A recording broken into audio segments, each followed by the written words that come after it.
Hello, everybody. I'm Don Counts. Welcome to Fayetteville Public Utilities. And today we have our CEO, General Manager Britt Dye, with us. And Britt, we go from one kind of weather to another. Wasn't too long ago we had tornadic activity, and then it gets extremely below zero temperatures, and we have to be prepared for it all. That we do, and they're talking about this week of it being back up into 70 degrees as well. So we'll wait and see what happens. Yeah, I'm liking that a lot more. What about when we have this significant weather? It's kind of hard to prepare for everything that's going to happen, but what's the process you go through to get everybody on board? Well, normally what we do is we have a operations meeting every week.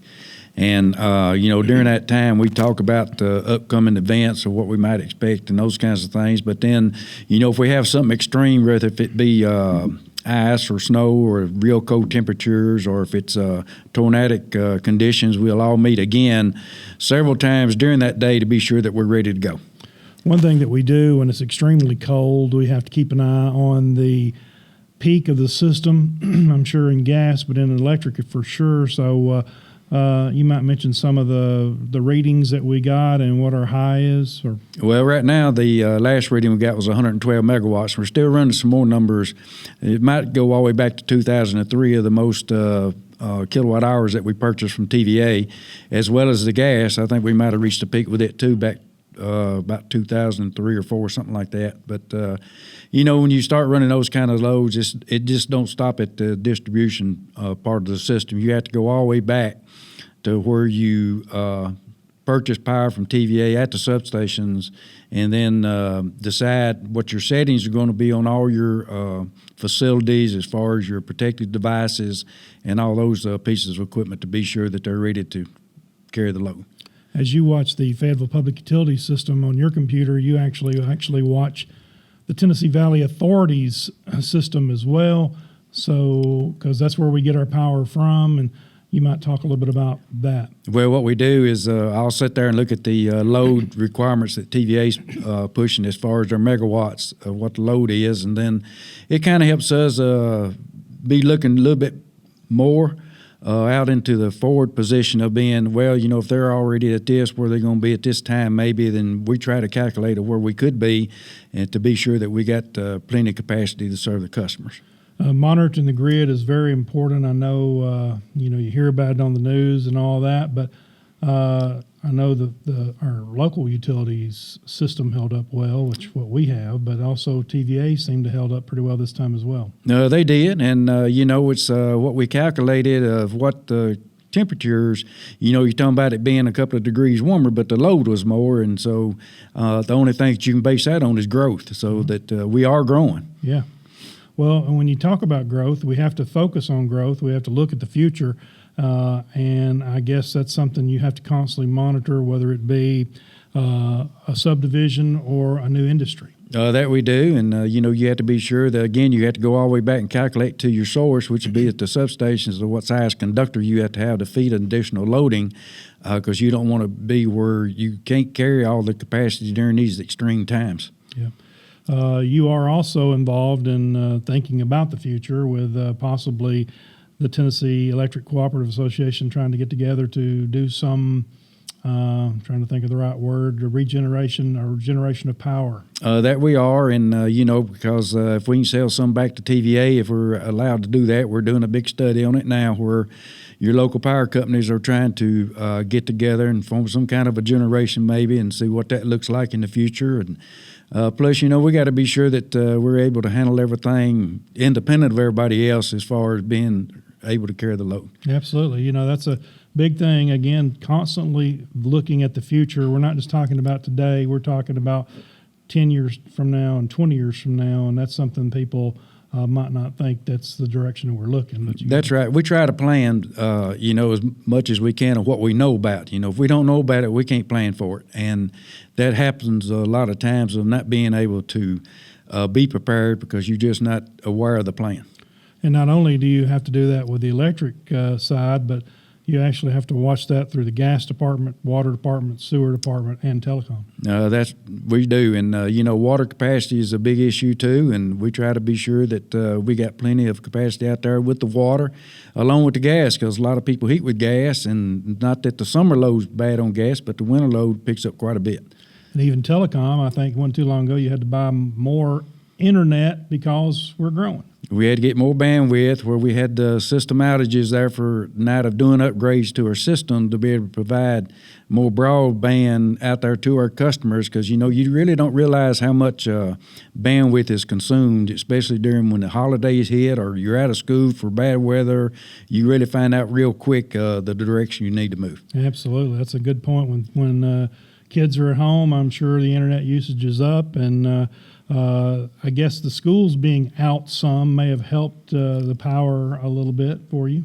Yeah, anytime that anybody's cut down, it helps us a little bit. But, again, I don't know how much the actual schools keep doing things. Even with those students in the school, you still got to keep things warm or whatever it may be. And but it does help anytime that anybody can curtail, on their own helps. We even hate asking people to voluntarily curtail, but when it's pushed down to us from TVA, we have to get it out to the public. Yep. And I think the public helped us out a little bit this time. That they did, and we survived, had plenty of capacity, but you never know if people don't do things like that. You never know where you might be during time of need. Yep.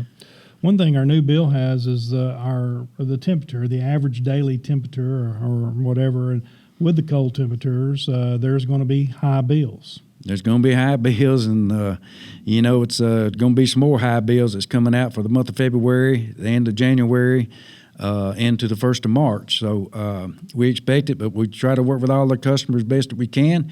Just be sure you call in, if you have a problem, to let us know that you might need help and see what we can do. That's right. We can help maybe make some payment arrangements, and also you can sign up for budget billing. You can find out how some of the assistance programs that we have out there, and there's quite a few of those, and you can call us at 433-1522. Spring, of course, we got some spring weather here as we're getting ready to record this. It's feeling good, but that causes people to want to get out and do some things they've been putting off, and digging is one of the big ones. Yeah, it's been pretty wet so far, so That's true. The more sun that comes out, the more everything is thawing up and getting messy again, and sometimes it makes it a little hard on us to get a job completed, due to the ground and all that, but eventually we'll get there. We have a lot of 811 calls, and we want everybody to call 811, but could call before you dig. But you might talk a little bit about. I see quite a few people out there. We're marking every day, I guess. So what's that called? I'm not sure. We're marking locates and emergency locates, but you might not think you have anything in the ground, but it doesn't cost anything to call 811 to get a locate. We don't charge anything to come out and locate, but it can save you money if you got something in the ground, and that's with AT&T or anybody that gets dug up. It'll be the responsibility of the customer to pay to get it fixed. There's a lot of stuff in the ground, out of sight, out of mind. You dig, and more than likely you're going to dig right into it. It happens all the time. Happens all the time. Yeah. One thing me and you've talked about is maybe getting a generator, and generator safety is very important. If you can go out here and buy you a generator somewhere and just plug it up, you can cause some serious damage not only to your home but also to the power grid. That's right. And, anytime you got a back feed back on the power line, if something was down or got tore down by the storms or anything like that, and we have people out there working, if it's not hooked up correctly, it could cause a fatality. When we've been out on storms, we've actually seen where there's absolutely no power and the street light's on, where the power has backfed down and turned the light on, which we know is extremely dangerous for the line crew. We see that. Plus, we see people have generators running in their garage, which could cause carbon monoxide problems. I mean, there's a lot of issues when it comes to generators, even though we want people to get those, and it's nice to have, but you also got to be careful. Absolutely. So if you do that, if you need some help on that, you just let us know, and we'll be glad to give you some of our thoughts on that. especially this thing called a transfer switch. That's really the key, isn't it? That way it don't go back down the power line, right? Yeah, it automatically transfers your load, and it opens up your contacts in there so it can't backfeed. But again, you want to be sure that you get somebody that's qualified to do those installations and make sure it's hooked up properly. Well, our telecom and marketing folks have been out visiting homes about broadband grant, which we're doing that. So if you get a door hanger that tells you a little bit about the internet, that means you're ready for installation. And so we're doing that. We did that yesterday, and we're going to be doing a little bit more tomorrow. Most people are pretty excited about having internet in areas that never have had it. Yeah, and we're excited to get it to them. You know, it's just taking a little bit, and waiting on this grant funds, and we're applying for another grant to build more out into the rural community, and we're really, really glad to be able to hook up the folks that's in the rural community as far as having broadband service. Absolutely. Looking forward to that. Natural gas, again, we're proud that our community has natural gas. So we have 2 feeds of natural gas, one coming from East Tennessee, and then we also have one from Ardmore.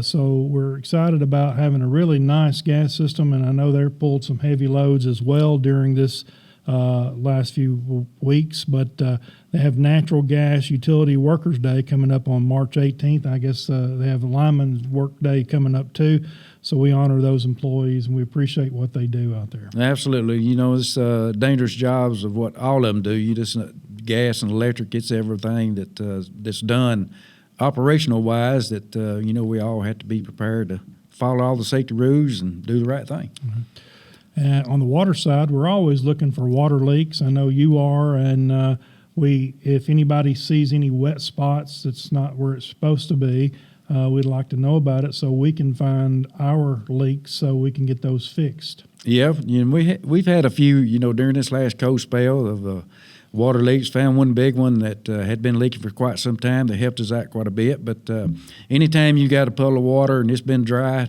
please call us. We can test it and see if it's got any chlorine in it and those kinds of things to see if we do have a leak. Yeah.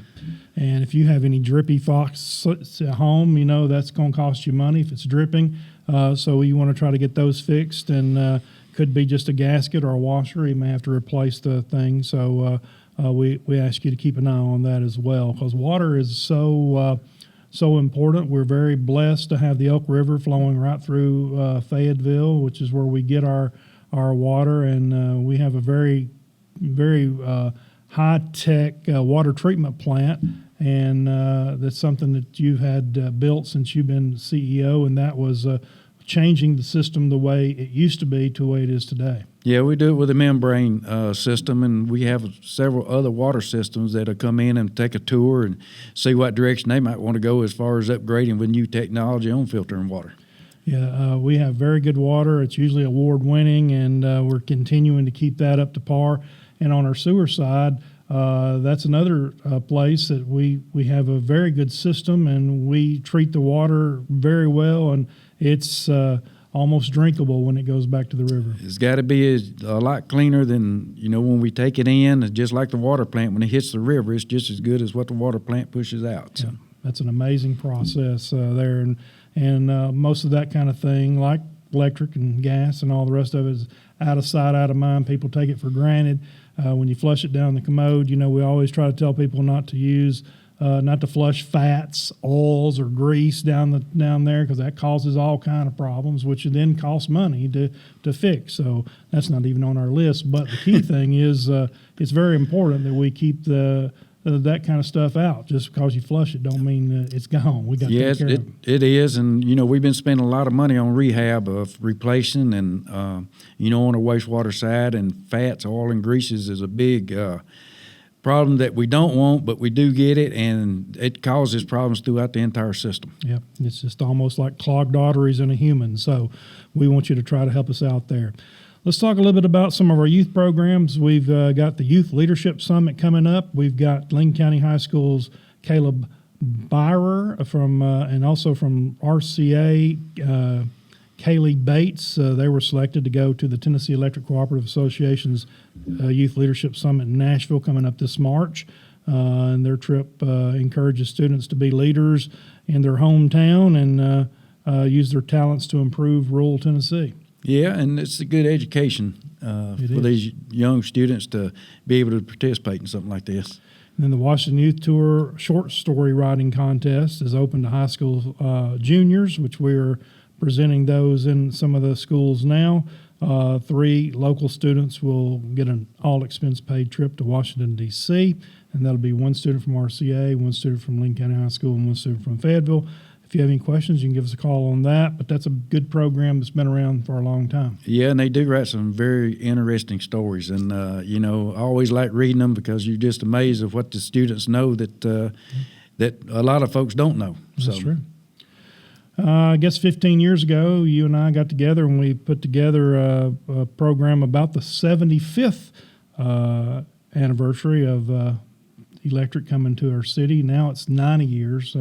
15 years later, it's their 90th anniversary, and this year FPU's electric department will be turning 90 years old. That is a big accomplishment, and it was a great thing at the time, and again, a thing that we have today that we take for granted, like it's just supposed to be there. Yeah, and you had a lot of good people that laid the foundation out for us, and back in the day. But we're going to be celebrating that sometime this year, probably the next couple of months, of having a little celebration for 90 years of providing electricity. That's a tremendous milestone, and we're proud that Fayetteville Public Utilities is able to serve Fayetteville and Lincoln County. We want everybody to celebrate. We'll be celebrating that hopefully all summer long, at least all year, I guess, because it's a big deal. A lot of those people that we talked to on the 75th anniversary have passed away, and a lot of people don't remember those days. But back in the day we put that video together, there was some people who could tell some of the stories that their grandparents were involved. So hopefully we can find some more of those people and get them to tell their story as well. That's correct. Anything else you got before we go? Well, I appreciate the customers working with us on the volunteer curtailment that helped us out quite a bit. As I said earlier, I hate putting it on the radio and social media about asking people to do that, but as I said, when TVA calls and says you need to put in place steps 10 and 20, we do what we have to do to get it out to the public to be sure they're aware. That's right. And you'll be surprised how many people got things they're just on that they just keep on when they could cut it off just for a while, just to kind of help out, and every little bit helps. And we got to see that this year, this time, and hopefully the cold weather's gone, but it's probably not. Not right now, I don't think. But overall, the entire system did very, very well, and we're already preparing for some more load that we'll be doing some more construction and those kinds of things to be sure that we can handle what we can do our best at, and we'll see where that leads us in the next 5 to 10 years. I think you contribute a big portion of the success is through the tree trimming, being very aggressive in the tree trimming area, and of course spring is coming and those guys are fixing to hit it wide open. Yeah, they're going to have to, and the ash trees right now, a lot of those are dying, and they're falling out of the woods and hitting our power lines and those kinds of things. But anytime that if you would allow us to cut the trees that's up under power lines, it sure keeps a lot of lights on. Absolutely. All right, CEO, General Manager Britt Dye on the program again this month, and we'll be back again next month. Anything else before we go? Not at this time, Donna. Just be patient with us. We'll get you services back on if any problems occur. That's right. We got somebody here 24 hours a day, 7 days a week. So if you call here, you're going to get somebody live. Appreciate you watching and listening here on Fayetteville Public Utilities. We'll see you back in here next month.